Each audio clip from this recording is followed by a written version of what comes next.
আজকের সন্ধ্যেবেলা ভাঙড় বইমেলায় গিয়ে ওখানকার এই প্রোগ্রামে একটা গায়কের গান শুনে তো গাইস আমরা পুরো অবাক হয়ে গেলাম। তোমরা তো সবাই জানো আজকে থেকে ভাঙড়ের বইমেলা শুরু। তো সন্ধ্যের দিকে রেডি হয়ে আমি মেলায় চলে গেছিলাম, আর ওখানে গিয়ে দুটো বন্ধুর সঙ্গে দেখা হয়ে গেল। তো ওদের সঙ্গে ঘুরছিলাম, তো তোমরা একটা জিনিস লক্ষ্য করে দেখো, বইয়ের দোকানে একটাও লোক নেই, কিন্তু স্টেজের সামনে দেখো। তো এখান থেকে ঘুরে আমরা ডাইরেক্ট চলে গেলাম ইলেকট্রিকের দোলনার দিকে। আর এইদিকে দেখো বড় নাগরদোলনাটা পুরোই বন্ধ, কারণ হতে পারে আজকের মনে হয় বইমেলায় প্রথম দিন, তাই জন্য হয়তো সেরকম ভিড়ও হয়নি, তাই দোলনা চড়ার কাস্টমার নেই। তো তোমরা কারা কারা ছোটবেলায় এই জিনিসগুলো চড়ার জন্য বাবা মায়ের কাছে বায়না করতে কমেন্টে বলে যাও। আর এইদিকে মেলাটা দেখো পুরোটাই ফাঁকা ফাঁকা। তো এইদিকে আমাদের ঘোরা হয়ে গেলে আমরা স্টেজের সামনে চলে গেলাম। তো স্টেজের সামনে গিয়ে দেখি একজনা গান করছে, আর সে যখন স্টেজের উপরে উঠলো না গাইস, আমরা পুরো অবাক হয়ে গেলাম। তোমরা নিজেরাই দেখো।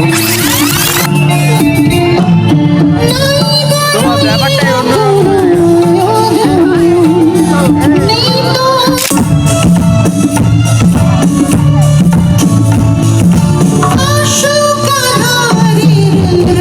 গাইস তাহলে ভাবতে পারছো এখন ছেলেরাও মেয়েদের গলায় গান করছে। তো ভিডিওটা ভালো লাগলে সাবস্ক্রাইব করে দিও।